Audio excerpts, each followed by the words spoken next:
Welcome, everybody, to this week's edition of the On Purpose podcast. It's always our pleasure and privilege to show up and meet you each week. This week, one of the things I want to start adding is people know we travel and we record each episode from somewhere different, usually off grid, using our solar setup and living out of our Airstream as we get to explore and write a new chapter in our lives. So thought this week I would kick off and let you know that we are recording this series of episodes outside of Wickenburg, Arizona, a real cool little cowboy town kind of up in the mountains about 80 miles north of Phoenix. And yeah, man, I get to sit here and look at Vulture Peak as I talk with people around the world and share their stories with you. And I can't tell you how humbling that is. So this week, I'm excited to have a guest on who's known for her TED Talk titled Not Seeing is About Believing, where she discusses her experiences and insights on belief and perceptions. She's a published author, speaker, and her work featured in an international best-selling book, Voices of the 21st Century. She's an expert in helping women increase their emotional intelligence to grow their leadership and earning potential. And she's going to be one of our newest friends. So I hope you enjoy this week's interview with Melani Luedtke Taylor. Enjoy the show. Melani, my newest friend, welcome to the On Purpose podcast. Oh my gosh, thanks for having me. Such a great day to be here. It's a perfect day to be here. I love when people start the mornings with like a great feeling about it. Yes. Well, you should start every morning that way, or at least try to. How Makes do for you? a better day. Oh, for sure, for sure. How do you do that? Do you have a system to start your morning? I try to set my goals every day just to make sure I Mm. know what I need to get done. And that always makes me feel better. Like it's like, oh, I get to check things off my list and feel really good about my day. All So, right. You're a list haver. You have lists. yeah, Okay. definitely. I like to feel that sense of accomplishment, Yeah. at the end of the day. Yeah. Well, Melanie, I like to always start off with the guests and let them know how much I appreciate them. One, for coming on our show to share their message, but even bigger than that, for having the courage to share your message and to step into the fears and the unknown and put your story out there so that it can benefit people around the world. And I just really want to thank you for doing that and for the way you do it with your passion and sharing your story with humor. As I prepared for this episode, I was very touched by your message and I just want to thank you for having the courage to share it. Well, thanks. It was the first time I did it with my TEDx. That was really the first time I had ever shared anything about my message. And it was really hard, but it was probably the best thing that I'd ever done.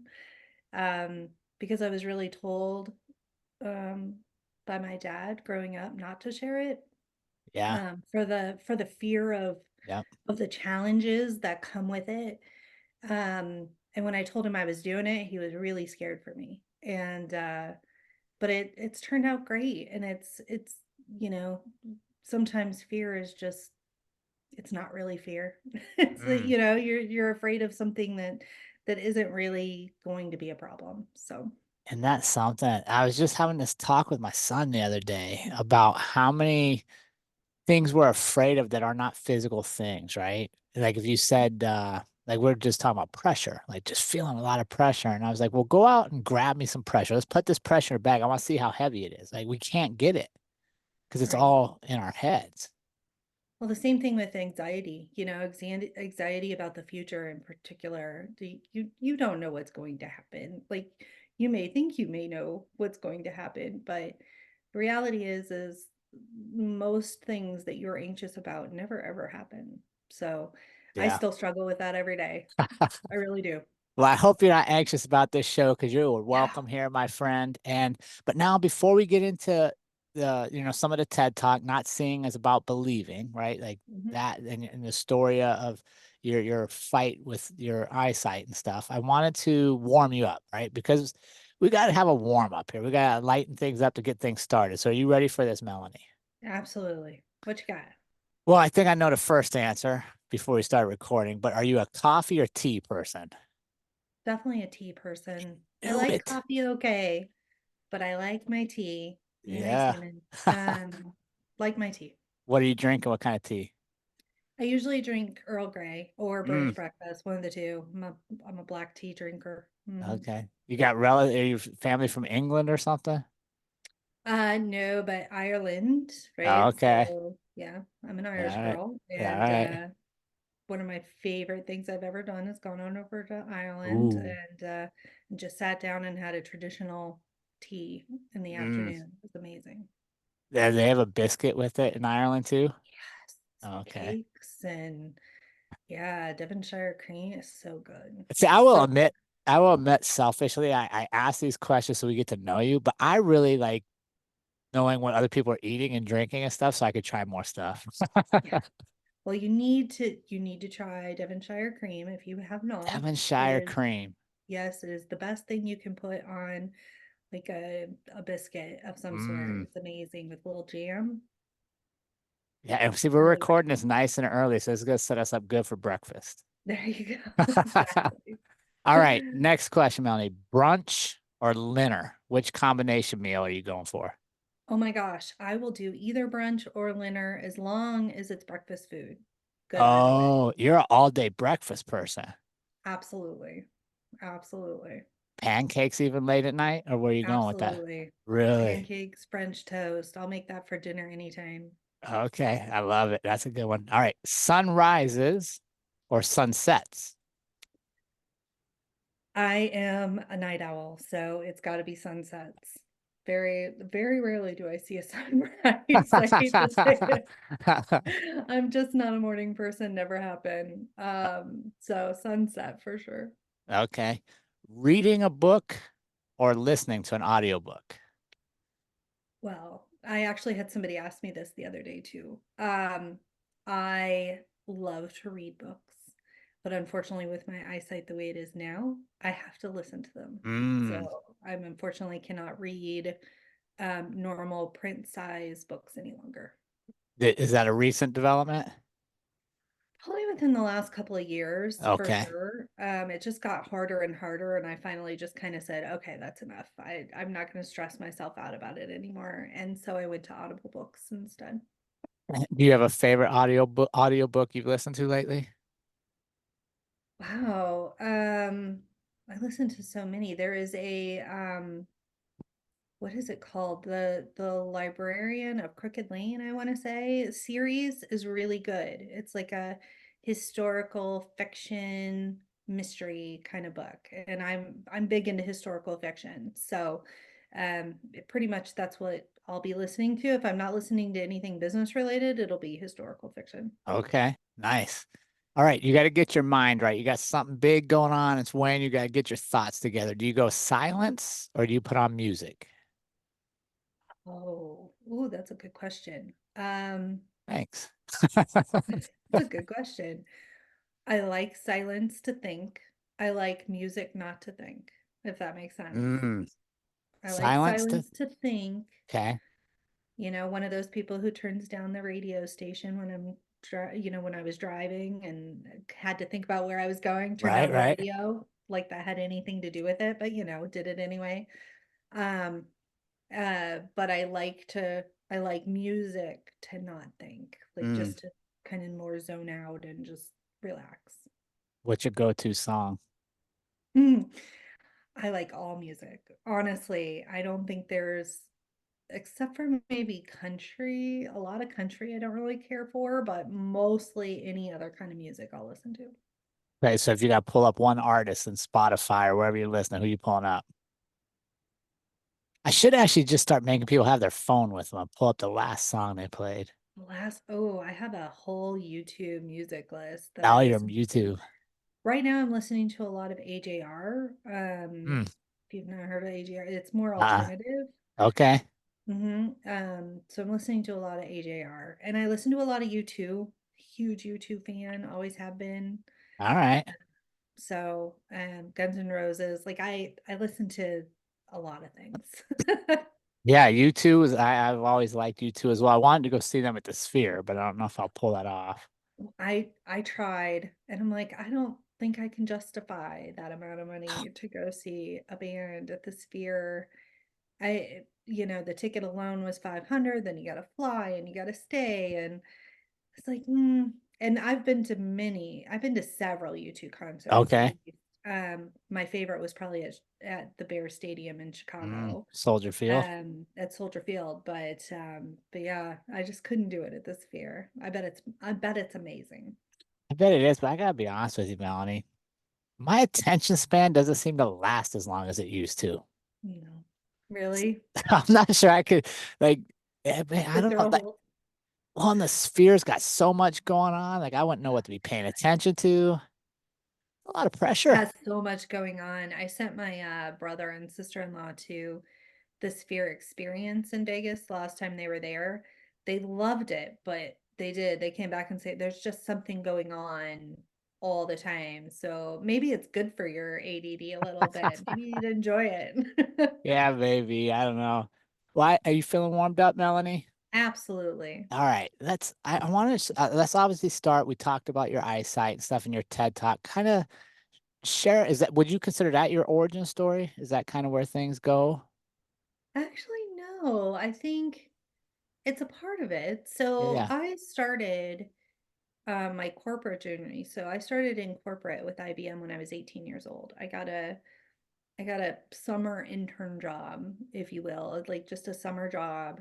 And it just kind of grew into a whole career. So I ended up staying there for about 25 years, actually, um, mostly in marketing and events. And I was doing marketing in my my late 20s. I had a family member who actually uh, sat me down with a coach because I was like, I don't know. I fell into this, right? When I was a kid, really. And sure. I was like, I don't know that this is really what I want to do. And what am I supposed to choose? The one thing I'm supposed to do for the rest of my life. I didn't know at 18 I really needed to choose that. I just kind of fell into it. And she looked at me and I'll never forget what she said to me. She said, "Why do you just have to do one thing?" And that kind of fed into, I told you I was like multi-passionate anyway. Yeah, That kind of fed into that, right? It was, yeah. And why do I just have to do one thing? Why do I just have to be one thing for the rest of my life? That sounds crazy to me now that she said it out loud. So I wrote a vision board and I mm, just said, these are all the things I want to do. These are just all the things that I want to accomplish.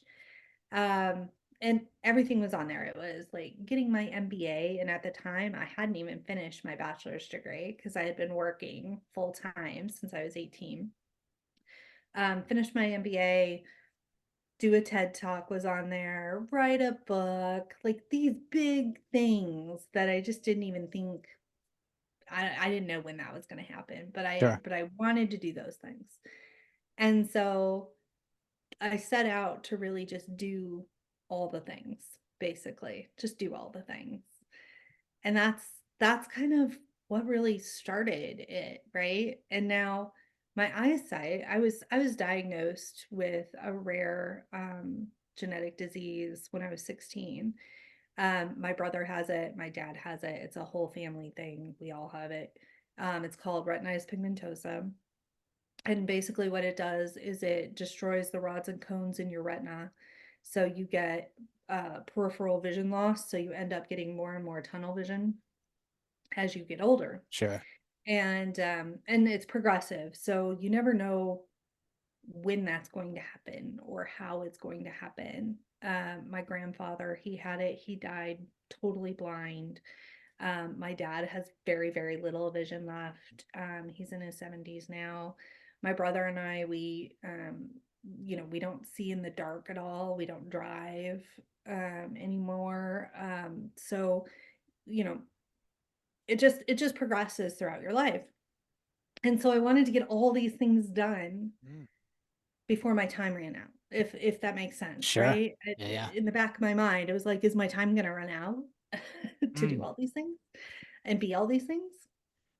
Yeah, let's talk about that for a second because I think sometimes people, because we think we always have tomorrow and everything's going to be exactly the same tomorrow as it is today, we put off doing stuff. So you think like having maybe not necessarily a definite like this is going to happen by this date, but knowing that it's going to be changing and tomorrow isn't given for you with your eyesight? Do you think that gave you that purpose, like get this done now?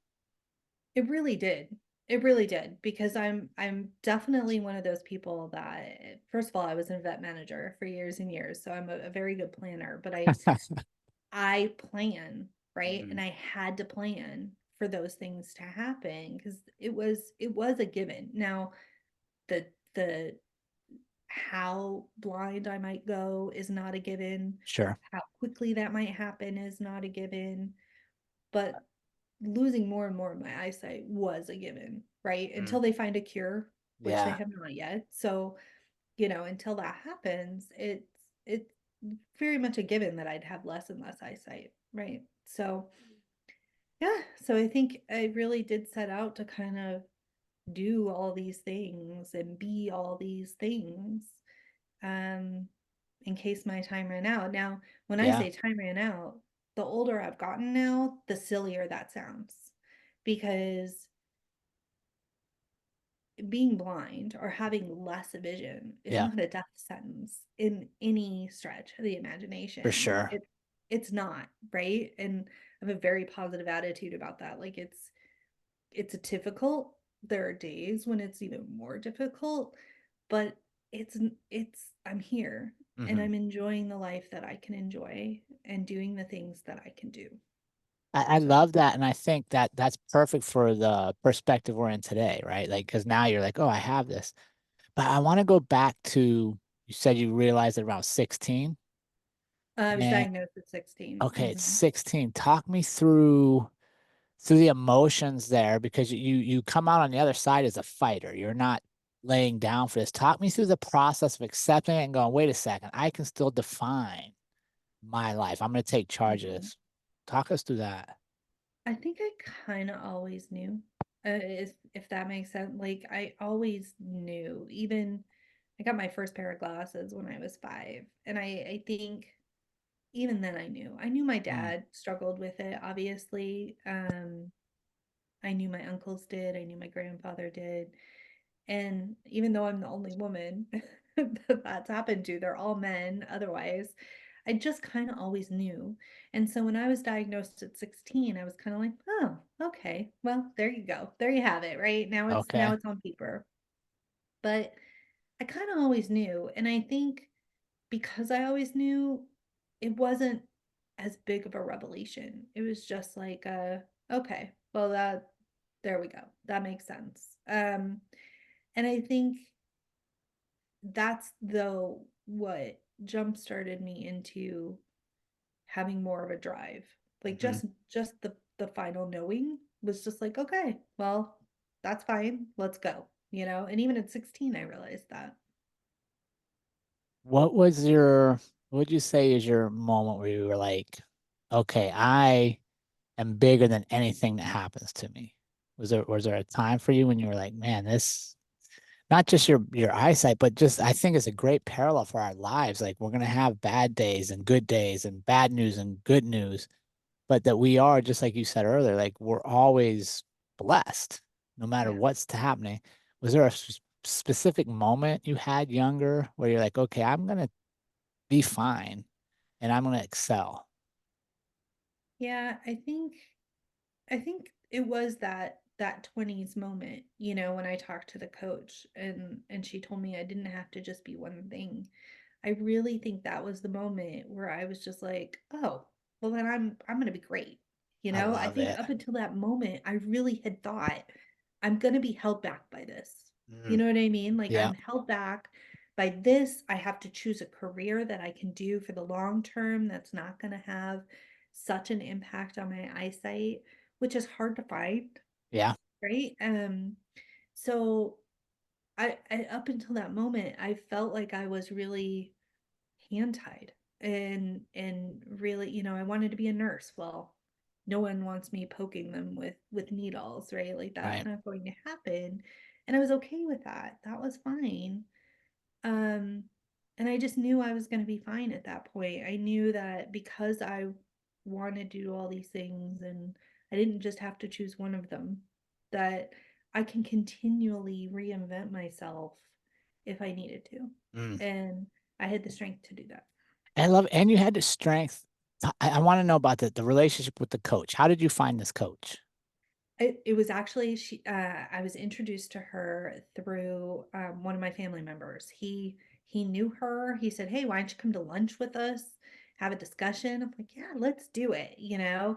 And I've always wanted to be a coach, and I now have my coaching certification, but I had always wanted to do that. I thought maybe that was my purpose, and Mm, so that's how we got, connected. And she probably doesn't even remember the conversation, if I'm really honest. Like, it yeah. was just a passing lunch with somebody she knew, and but it stuck with me for forever, is just that simple statement that she made. And see, I love that. And what I love most about that for our community is you had the courage to go outside of your normal circle, right? To Yeah. go sit down with somebody that had a different perspective that wasn't, I don't want to say going to feel sorry for you, but was just going to tell you the truth as they saw it, right? They didn't know the Yeah. whole story. And I think sometimes when we're faced with difficult decisions, it's easier to stay in our comfort circle with the people that are going to tell us what we want to hear. Absolutely. And that's, you don't grow that way. Right. Really, you don't. And I think it's really important to find people outside your comfort zone who are just going to give it to you straight. And it's okay. Like, that's okay. And I also think it's important because they open your eyes to other things you wouldn't necessarily have thought of. I mean, it seems Yeah. so simple. Why do you just have to be one thing? Like, it just seems so simple, Right. No, I but it didn't love it. occur to me. No, I love it. And you're multi-passionate. I love that term. And what I really enjoy about that is you give yourself the leeway to have all these different ideas and different avenues to pursue. You don't put yourself in one lane and identify with just one thing. Yeah.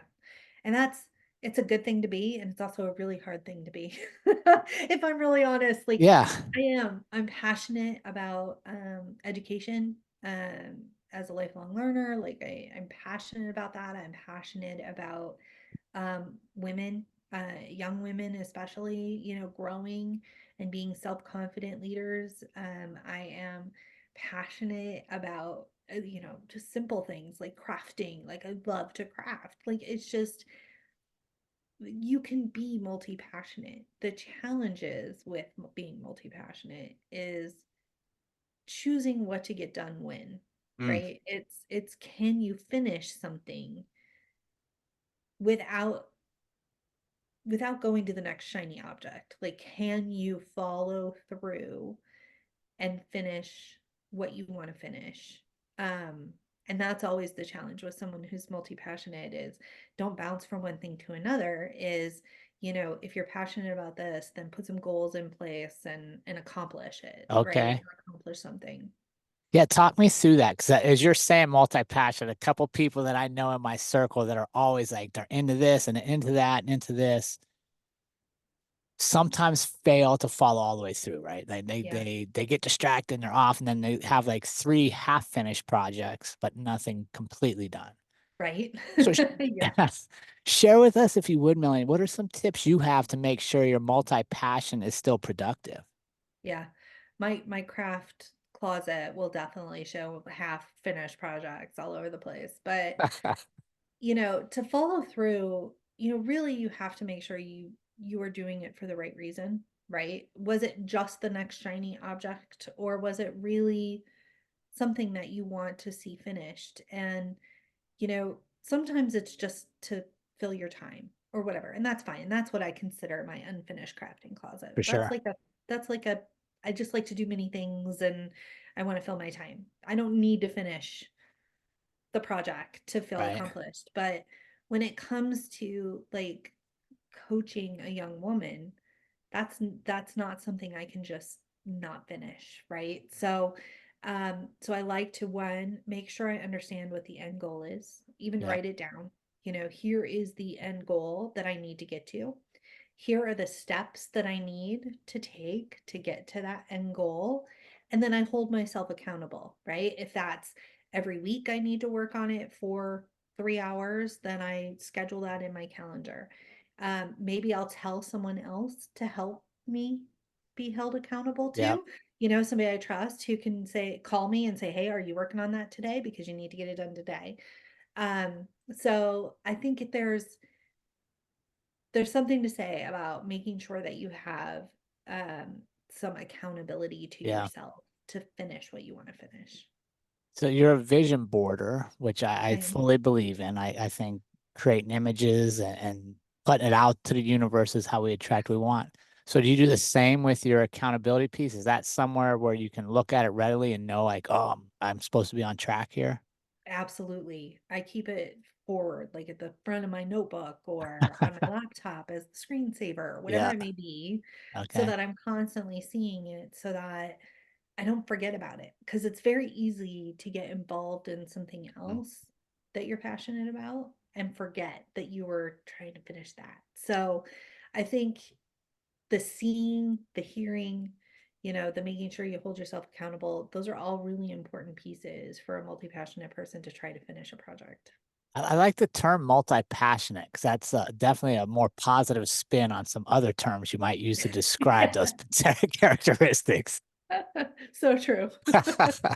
Um, since you brought it up, let's just stay here, Melanie. Talk to me about coaching young women Mhm. um to increase their emotional intelligence for leadership. I'm really intrigued by that. Yeah, so it's taken me a long time to really figure out because I think of passionate and purpose as two kind of different things. They go together, but they're not exactly the same, right? Okay. This is what passion is what I really enjoy and what Mm, drives me, but purpose is also what drives me, but also helps other people. sure. That's kind of how I define purpose in my head. Okay. And so my purpose in helping young women, I think um so I had this really long corporate career. I was a leader in that corporate career and I really enjoyed managing people and leading people. And I enjoyed it because I enjoyed helping people get to where they wanted to go. Right. Um, and that was really important to me to be a strong leader was to be a servant leader and really help the people that reported to me achieve their goals. That's why I wanted to be a manager and it's how I led being a manager. Sure. When I stopped kind of being a manager, I was missing that piece. I was really missing helping people achieve their goals.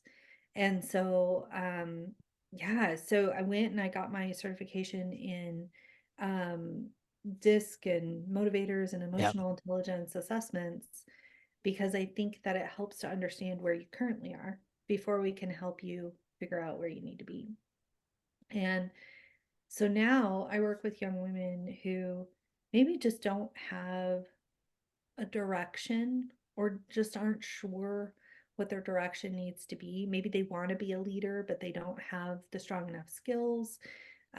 Maybe they just need help kind of determining how do I get my next job Sure. or how do I have more self-confidence to put myself out there, whatever it may be. That's how I really help young women. We were foster parents as Yeah. well. So we've adopted an 18-year-old, and now Ah, her bio sister has kind of come into our family too. And so, um, congratulations. yeah, That's and it's awesome. young women just they need role models and they need that extra support to grow into self-confident women. And so that's what I consider my purpose to be is to be that role model and to help them grow into being those women who are going to take on the world. That's what I hope.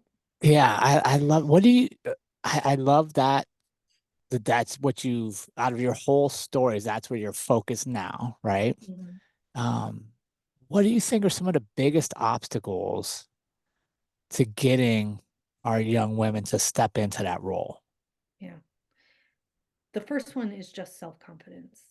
Honestly, it Sure. is how much they are bombarded with visions on social media and comparing themselves to people all day, every day, whether it be on TikTok or in the media or whatever. There is this. there's this comparison. I'm not doing as well as that person, Mm. or I'm not doing as much as that person, or how do I get to be that person? Or, there's this sheer lack of just self-confidence. And then the second thing would be action, right? It's Oh, it's sure. action. You, good things come to those who wait. Not really. No. Good things come to those that take action. And so how do you take action is where they kind of get stopped, is they get so overwhelmed with what is happening, in their lives, in the Mm. world, that they don't know how to just move one step forward. You don't have to take big leaps. And I think that's what a lot of them that I've talked about, that's what they think. It's like, if I'm not taking like this big, huge Hmm. step, then I'm not making any progress. And the reality is you just need one little step to make Right. progress. So there's Yeah. this misconception, I think it's kind of a combination of a misconception and self-confidence that really is driving that biggest challenge.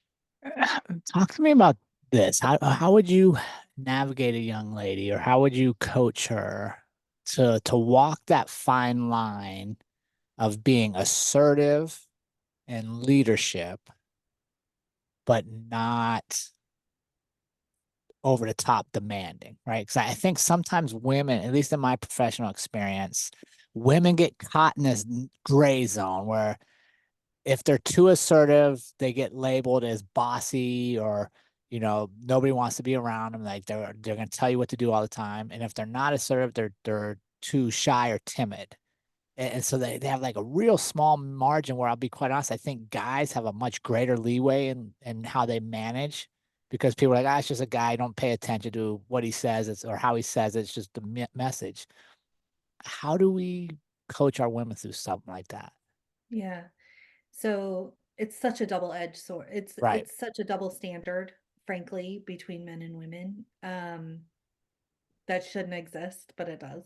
Right. So we'd be totally remiss to say that it really does exist, but it shouldn't.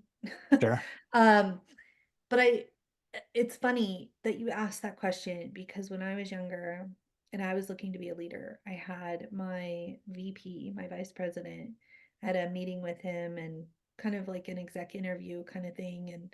And he was like, "You'll never be a manager in this organization." And I said, "Okay, tell me why." And he Yeah. said, "Well, because you're too nice. Yeah. Because you're too nice."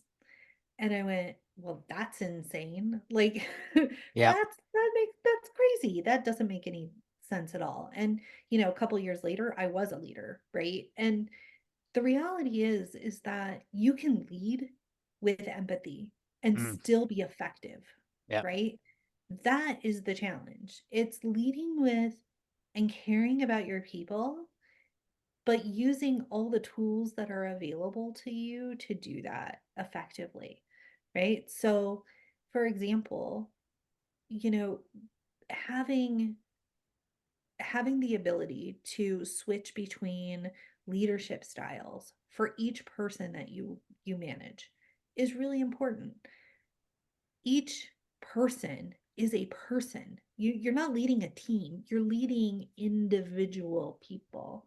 And so, and individual people have different needs Uh-huh. on how they need to be led, right? Some Yep. people want to be told what to do. That is the only way they get things done, is they want to be told what to do. Other people need the flexibility to make decisions and understand what they're doing. They might ask the question why a lot, and need that background, but they want to run off and do it, and they do it well, right? Because you've told them why, and they'll Yep. just run and do it. So each individual needs something different. And I think for women, young women, especially young leaders, they kind of forget that. Like, you're in the position to serve the people that you are leading. Yeah. You aren't, the title means nothing. At the end of the day, the title means nothing. So lead with empathy, lead with knowing your people and what they need, Yep.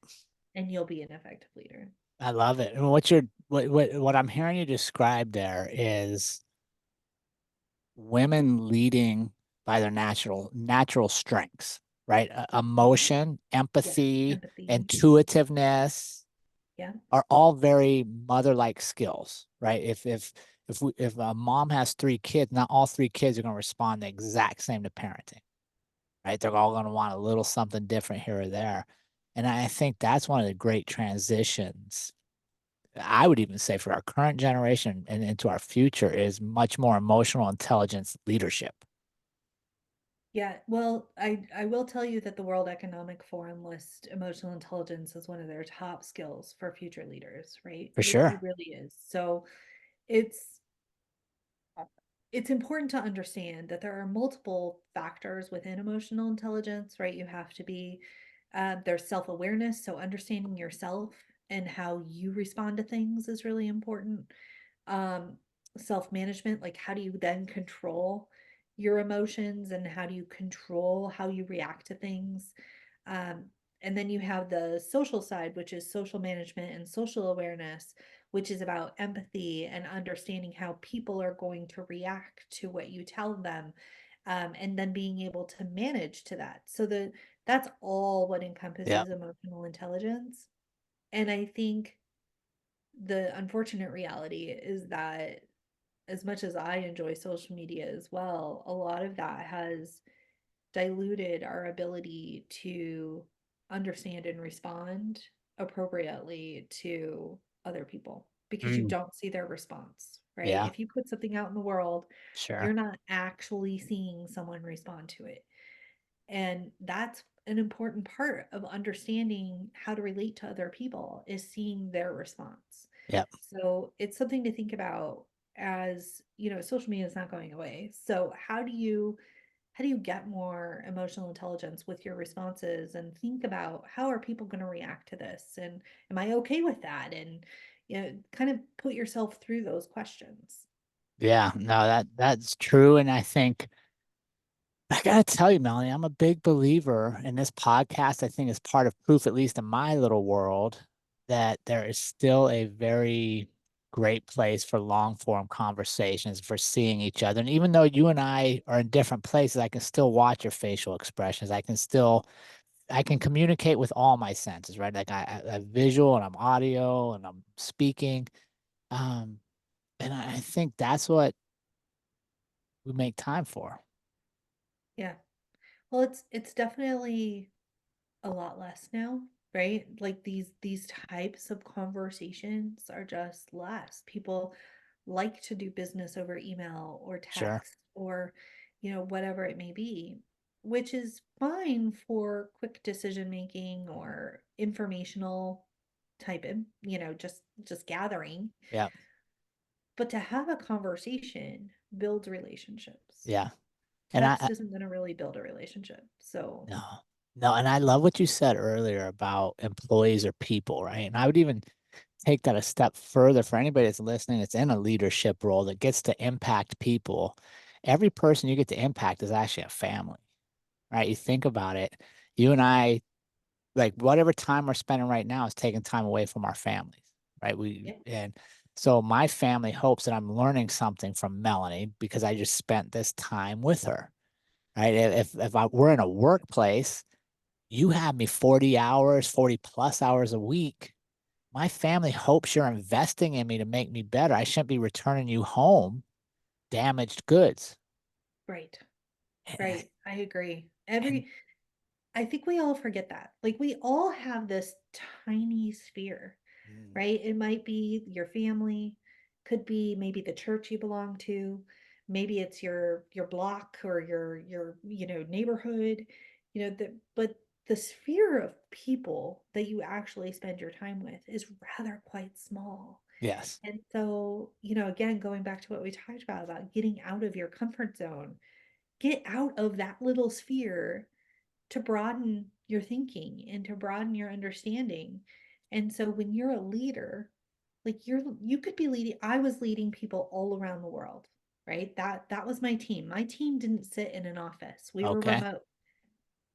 We didn't sit in my office and they were able to walk into my office. That's not how we operated. I had people in Alaska. I had people in, Australia. And so you had to understand not just what their driving motivators were, but also what are the challenges they'd have outside Mm. of work? What are they dealing with in their communities? And I'll never forget, like, I lost someone during COVID, on our team, and that was really hard for the entire team to wrap their heads around.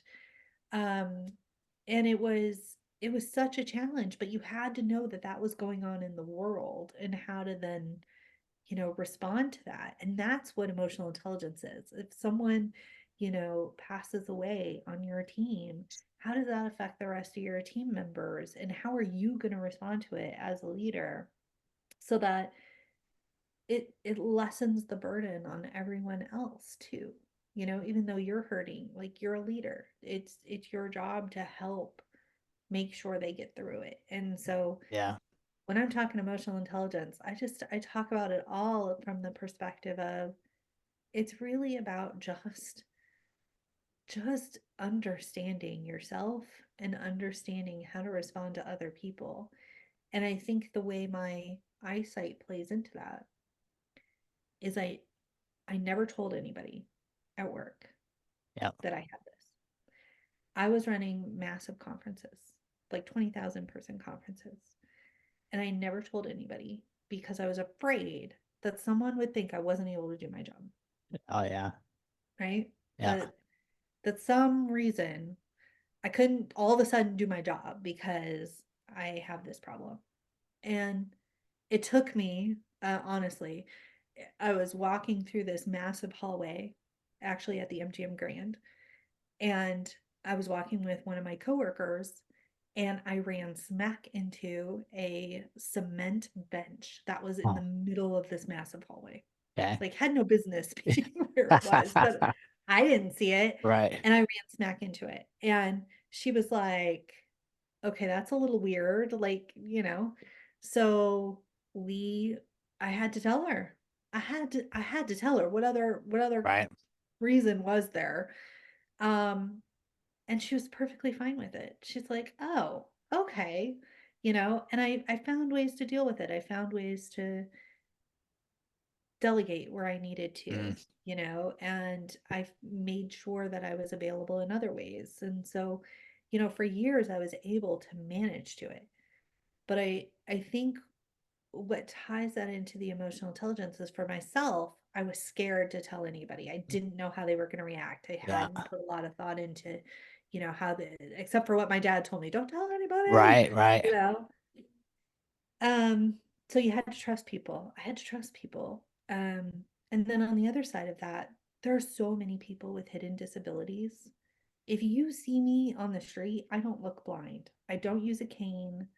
I wear these regular glasses, but I only have about 10% of my vision left, right? So I don't look like I have that, that I think people think blind is either you don't have any eyesight or you have all your eyesight, right? Yeah. There's no gray zone. Yeah. The fact is, most people live in the gray zone, Mm. whether they have macular degeneration or RP or anything else, they live in the gray zone. So we don't look blind to you. And you don't have to know my story to have empathy for people with hidden disabilities, whether that's depression or anxiety or anything else. So when you're leading, you don't have to know someone's story to have empathy. Start with empathy and Mm. go from there.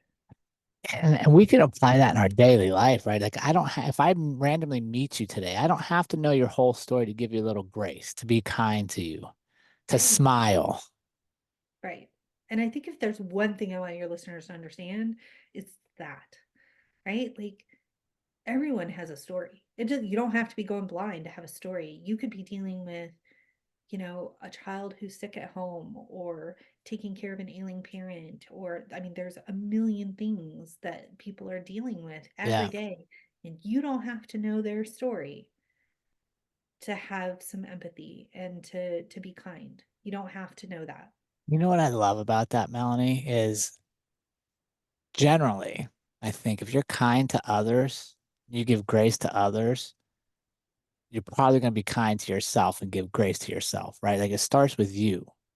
Yeah, And what a agreed. great freeing, even as we're talking about leadership, if we swing back all the way back corporate leadership or business leadership, when I lead with emotional intelligence, when I lead through caring, right? You know, you actually matter to me. You know, you're more than just a cog in the machine. Yep, One of the great things it does is it relieves me of having to be perfect. Because if I do make a mistake, you'll give me grace because you know right. I'm trying just like you are. Wouldn't it be nice if we just all gave each other a little grace? Think how Yeah. different the world would be if we just all gave each other just a little grace, you And know? what more might we do if we relieve the burden of trying to be perfect, knowing Mhm. that if I stumbled, people would be, hey, man, at least you tried, instead Right, of making fun of you for failing. right. Well, and I will tell you one of the things that young women mostly deal with is that voice inside their head that tells them the negative things, Yep. right? And I think we all have that voice, Yep. but I see it much worse with young women. Mm. You know, I'm fat, I don't look good in these clothes, I'm not smart enough for that job, whatever it is they're telling themselves. And I do a lot of work where we try to change that, right? Like we work on first you got to know that you're talking to yourself like that. So if you're saying something to yourself that you wouldn't even say to somebody else, why are you saying it to yourself? Mm. That's Thank you. crazy, right? Thank you. Yeah. That's crazy. Yeah. So taking a moment to change that around and saying, it's not that I'm not smart enough. I just haven't taken that chance, Yeah. right? Like Yeah. I have everything I need to take that chance. Let me go take that chance. You know, changing that voice is a real challenge for some people. And but if you're able to give yourself grace, you're able to give other people grace. I Yeah, truly believe. I did an episode a while back now. It's called What Did You Say? And right, like if and that my example is just that if I was walking down the street, somebody came out and said, "You're a dumb idiot, you stupid, you look foolish." I'd almost be ready to fight, right? I'd be like, "Whoa, what are you coming at me like that for?" Like, Right, exactly. but because I Right. could go do it in my own mirror or on my own head, nobody knows I'm saying that, Yeah. right? We could Yeah. fix that But you're beating yourself down for no reason. for sure. Yeah. Yeah, And I think that's a huge problem. okay, so talk to me. So say I'm one of your students or you're somebody I come across and you know I have just negative self-talk and I'm just struggling to silence this. Yeah. What are some tips you would share with them? Well, first you have to really be aware of it, For right? You sure. have to be aware that it's happening. So if that means that you take a moment and you write it down, Mm, or you take a moment and you just kind of check it off in your head and say, "Oh, okay, that was uncalled for," right? yeah. Like knowing that you're doing it is step number one. Because Okay. if you fly by it and you don't really recognize that you're doing it, you can't change it. Awareness is absolutely key, number one.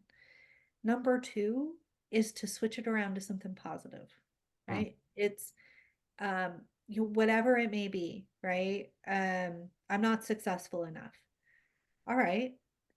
How do you switch that around and say the opportunities that I've been given, I've taken, yep. right? Or the I need to find another opportunity or find someone who's going to help me get that opportunity, right? Make it into something positive or actionable, Yep. right? If it's not something you can turn around positive, make it actionable.